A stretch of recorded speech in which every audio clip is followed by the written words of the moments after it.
We are back with Christy, Rick, and Ellie. You know, one of the things that strikes me, Ellie, is the fact that this president came to power in part by arguing that America was not safe.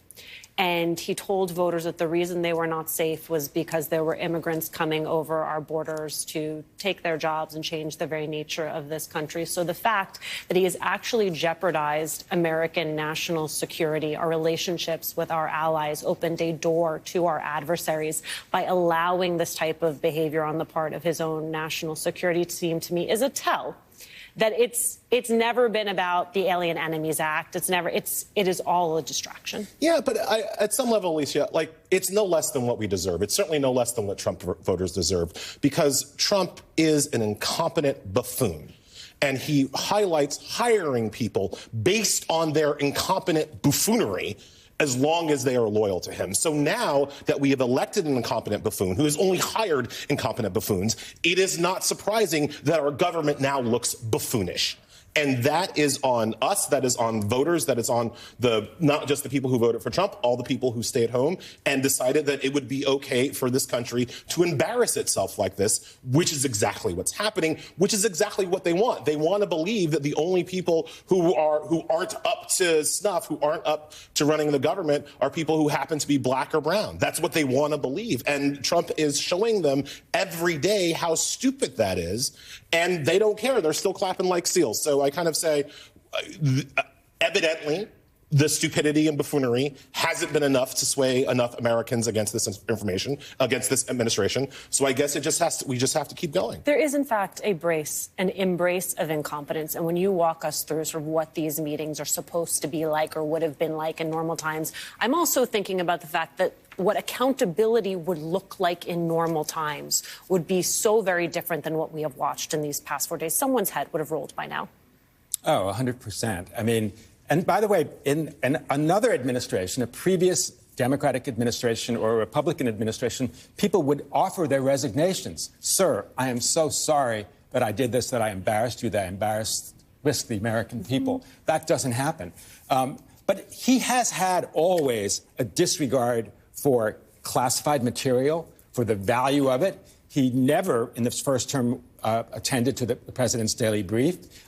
He gave that insane speech at the CIA, remember, the first week in his previous administration.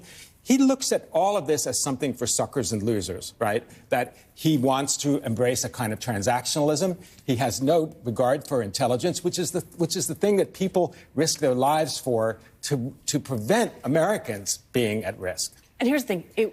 It is already problematic enough that it is the president of the United States who has that worldview. It is additionally problematic that you have Republicans in Congress, including the Speaker of the House, acting as his backup singer. This is something the Speaker said this week, facing pressure from this is how it was described, facing pressure from his right flank to take on judges who have ruled against President Donald Trump. Speaker Mike Johnson on Tuesday floated the possibility of Congress eliminating some federal courts. We do have the authority over the federal courts, as you know. We can eliminate an entire district court.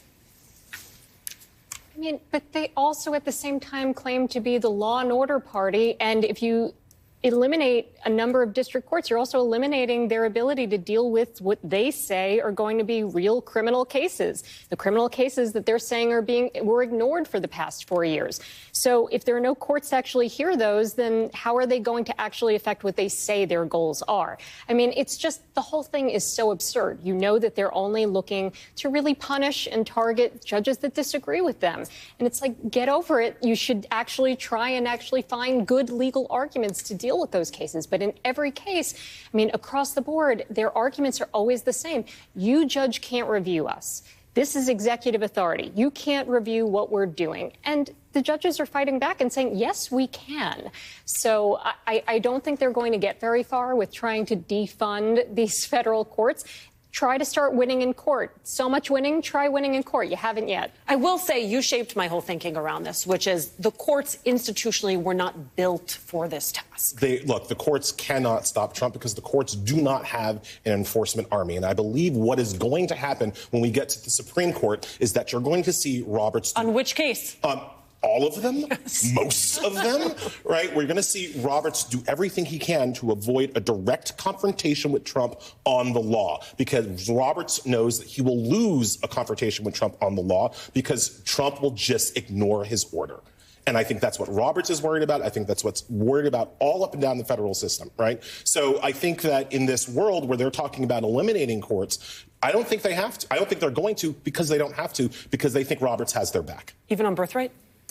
No, but here's the thing. Birthright is one of those issues where Trump does not have complete power. See, on issues where he's just kidnapping immigrants, on issues where he's just firing people, Trump has complete power. He can defy an order. There's nothing Roberts can do. But on issues that require state and local officials to follow Trump's orders, I think Roberts can stand up to them, because that, like, you know, he sues New York. Roberts sides with New York. What is he going to do? Put troops on the GW to come get Kathy Hochul? I don't think so, right? So on those issues where state and local officials have to do Trump's bidding, Roberts can stand up. But on issues like the ones we're talking about, where Trump has complete control physically of either the military force or his secret police, I think Roberts is going to fold. We came in on that sound of Pam Bondi talking about one tier of justice. The way she kind of said it made me think like one tier of justice.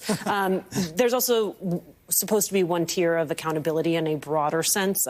This is some reporting from NBC News. A longtime Department of Homeland Security employee told colleagues she inadvertently sent unclassified details of an upcoming immigration and customs enforcement operation to a journalist in late January. That's according to former ICE Chief of Staff Jason Hauser, one former DHS official and one current DHS official. But unlike Waltz and Hegseth, both remain in their jobs. The career DHS employee was put in an administrative leave and told late last week that the agency intends to revoke her security clearance, the officials said. I mean, there is not only multiple tiers of justice here as it relates to our legal system, just in terms of the basic accountability inside of these organizations. What is happening to the rank and file is not being followed or modeled by the people in charge. No, you know, you're seeing this kind of universal Roy Cohnism, Roy Cohn being, of course, his legal advisor, who always said, never admit that you're wrong, always smear the person who's accusing you. That's what we've seen of all of these people, cabinet members, lower-level officials. I mean, it's like Senator McCarthy is running the whole country. It's a very sad thing because people aren't taking accountability. Staff people who are proud of their jobs should be able to say, look, I made a mistake, either keep me or I'll resign. But everyone is adopting this Roy Cohn sort of thing, which is a really sad day for the Republic. Elie Mystal, New York Times bestseller one time over. Here is the second book, Bad Law, 10 Popular Laws That Are Ruining America. Which of the 10 is your favorite? Voter registration. And we could change our entire electoral situation if we eliminated voter pre-registration laws and just had everybody who was eligible to vote allowed to actually vote. And you realize that he is trying to do quite the opposite. He's trying to make it more difficult for people to vote. Oh, yeah. Oh, yeah. His executive order overturns state laws and tries to create a real ID situation. And that is how I believe he is going to try to steal the 2029 election, because what he's going to do is that the states that don't follow his orders, I don't think that he's going to let Congress certify their results in the upcoming election. Elie Mystal, what a treat to have you at the table. Christy Greenberg, thank you so much for being with us. Elie's new book is called Bad Law, 10 Popular Laws That Are Ruining America. It is out now. For more reporting and analysis on all legal stories,